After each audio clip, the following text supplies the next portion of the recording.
Keith Tebow, FRCmedia, thank you for joining us today. You know, it's been a while since we've checked in on what's been happening with our local business community. When COVID started, we talked to these two gentlemen quite often. Almost, it was weekly at one point, and now we haven't had an update in quite a while. So let's check in with the co-CEOs at the One SouthCoast Chamber, Rick Kidder and Mike O'Sullivan. Gentlemen, thank you for joining me. How are you? Thank you, Keith. We're doing great. I'm sure it was good for you not to have us as often. No, never. We appreciate your company, both of you. Thanks. So let's get right to it. You know, when we last spoke was probably sometime maybe in August. You know, phase 3 in terms of the reopening of Massachusetts, the second part of that took place in late July or middle to late July. We've been sort of in a holding pattern for a while. Either one of you can answer this. What is really the state of business right now on the South Coast? I know a lot of it is driven around restaurants because that tended to be, what a lot of local businesses wanted to get back up and running. So I guess either one of you can just chime in on what you feel the status of business has been in the past couple of months. Business, it's been getting slowly but surely getting a little bit better.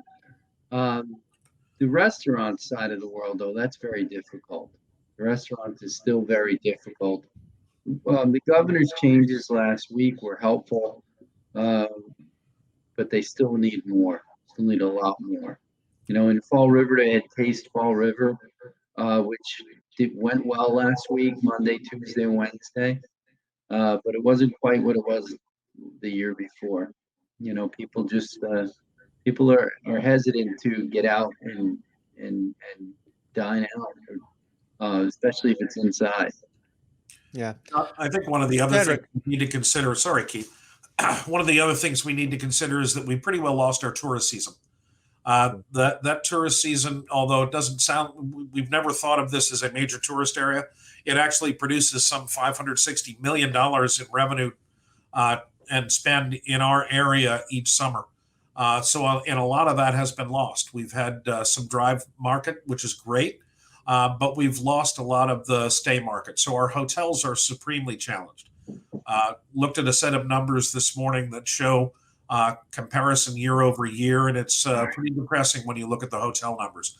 So our hotels and our restaurants, our hospitality sector, they've been supremely challenged, as Mike said, and they're going to continue to be challenged for a while. You know, the last week the governor did announce that there are going to be a little bit of expansion in terms of restaurants. Restaurants were limited to having tables of 6 in one group. Now that's been expanded to 10. There's also going to be an allowance for restaurants to provide food service at bars. Is this going to make much of a difference at all? And Rick, maybe you can answer this one.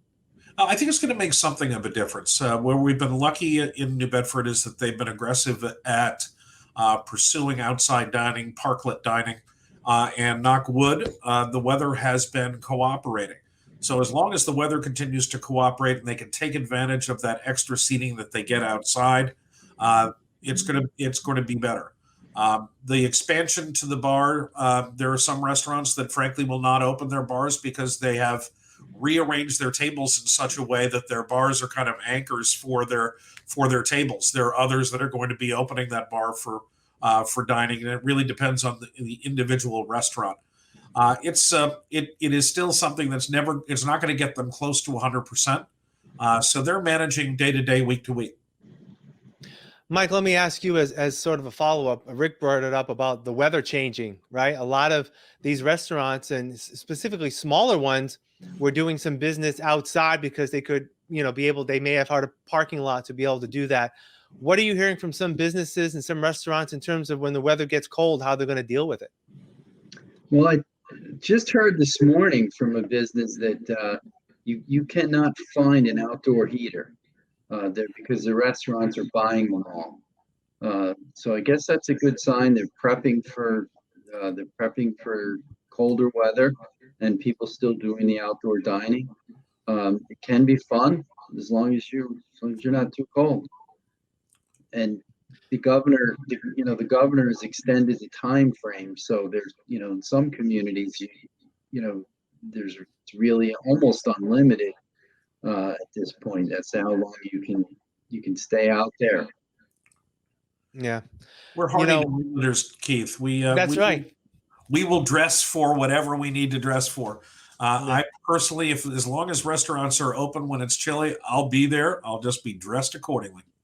Yeah, I know, and I know that in some opinion of some people, and I'm going to be honest with you, I'm one of them. I've been able to go to restaurants, but I've been opting for the outdoor dining. I'm not quite sure if I'm ready to go indoors quite yet, and I think that's going to be potentially an issue as the weather gets colder, and some people may not end up going at all. Right, Rick? I think that's entirely possible. I'm with you. I prefer the outside dining if I can, but I certainly will go in a restaurant. I'm comfortable doing that. Uh, those they have kept up with those protocols in the restaurants extraordinarily well. So I feel healthy and secure that if I go inside in a restaurant, I will be safe and comfortable. So let me ask you about other industries, and Mike, you brought this up briefly. Are they sort of used to this new normal, if you will? Is it a little more comfortable for them to do business? Retail businesses still have a limit in terms of the number of people in their stores.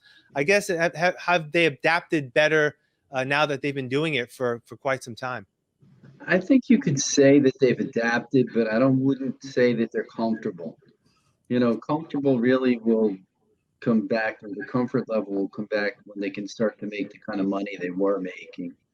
And that's not happening right now if you talk to small businesses. Yeah. you know, as we move forward, I've asked you both this the last two times we've spoken, is in terms of the future of more financial assistance. We're in the midst of a very contested election nationally, and that of course trickles down to individuals and businesses in the local community. Rick, are you hearing any more about any potential financial assistance coming to businesses? It seems like we're in a stalemate. We are at a stalemate. And at this point, I think scoring points with potential voters seems to be more the word of the day than actually getting the job done. And it's kind of sad to watch that. But as you watch Congress in the midst of battles where they don't want to give the other party a win in any perceived way, we're getting more and more stalemated.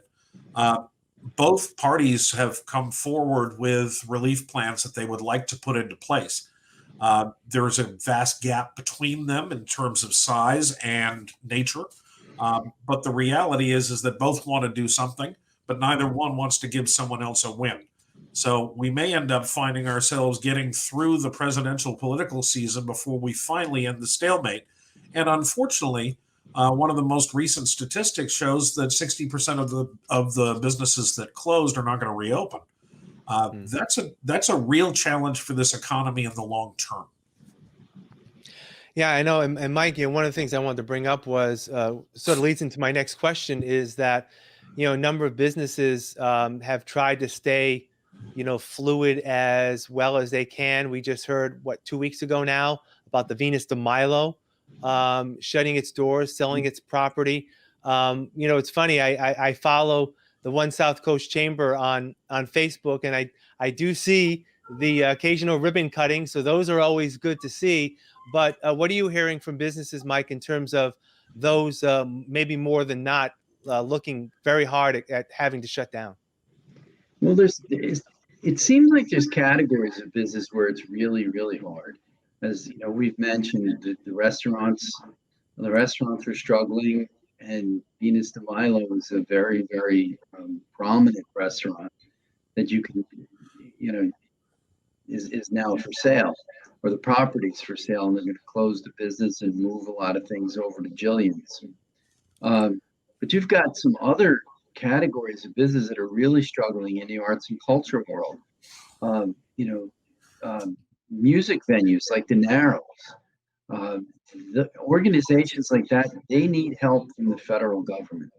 They really need to be included in the process and in the funding, and they're not, and they haven't been yet.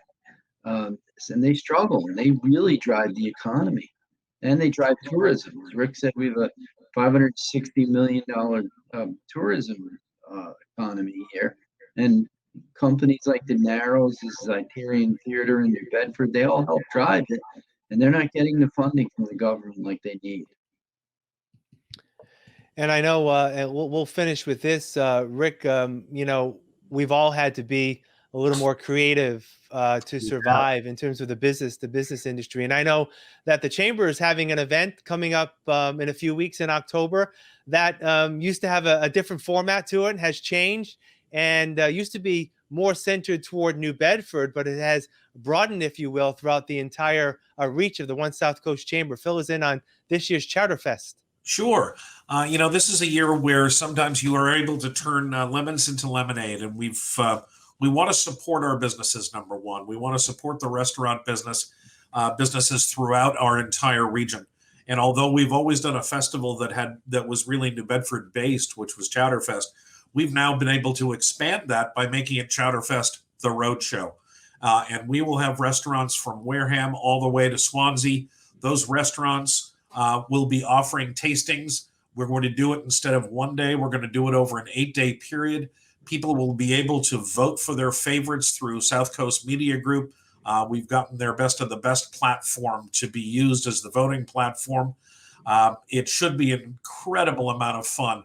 And for the restaurants who are short-staffed now, to be able to bring people to them, to get them to their doors so that people can see them, see what the place is like, and perhaps make arrangements to either stay for dinner that very night, or perhaps come back at another time, because in our Chowderfest passport that each of the ticket holders will have are going to be some coupons for them to be able to return to those places as well. We want to try to build that business and, of course, keep up the tradition of a tremendous event at the same time. So we're excited about Chowderfest. And Mike, let me go back. Last time we spoke, we were promoting the golf tournament that the chamber was holding. How did that go? And I guess how has the other events been? That the chamber's been sponsoring. How well received have they been? In this era of COVID. The golf tournament went incredibly well. We had 104 golfers, and it really went very, very well. It was a great day. We got to honor Peter Muse from First Citizens Federal Credit Union, and Bill Eccles, who retired recently from Bank 5, two true leaders in our community. So that went very, very well. It was a great day as soon as the fog lifted. But it really was a great day. Our other events, we're doing well with the virtual events. We had Karen Spoka on, the Senate President. She came on and she spoke about women's leadership and talked a lot about how she got to where she is today. And she was a great speaker. She really did a very, very good job. We just recently, in our Bank 5 Small Business Series, we had Bill Rocher from Gold Medal Bakery and Gary Howiak from Gary Howiak Law Firm. They talked about all the upcoming impacts of the PFMLA, which takes effect in January. And there's a lot, and it's detailed, and it really is changing things. And they got to talk a lot about it, and they did a fantastic job representing. So it's different, but we're managing to do well. And Rick, final question before we have to go. The membership drive, Yes. Has that been extended, or I know September was a date. How did that work out? The membership drive worked out really well. You have to give our kudos to Ian Abreu, who's our staff guy in membership, who's been working on part-time. He did a terrific job of pulling all of that together. We are now, if you get your Boston Business Journal, you will see that we are the second largest chamber in the Commonwealth, just slightly ahead of Boston and just behind Worcester. So we are still very much a force to be reckoned with. We have to thank our members for that, because they are what keep us going. And we're hoping as the year unfolds that we're able to show even more value for them. All right. With that said, Rick Kidder, Michael O'Sullivan, as always, thank you for joining me. We'll talk again soon and hopefully get a better update on the business climate here in the South Coast. Thank you for joining me. I appreciate it. Thanks for having us, Keith. All right. And thank you for joining us today on FRC Media. Have a great day.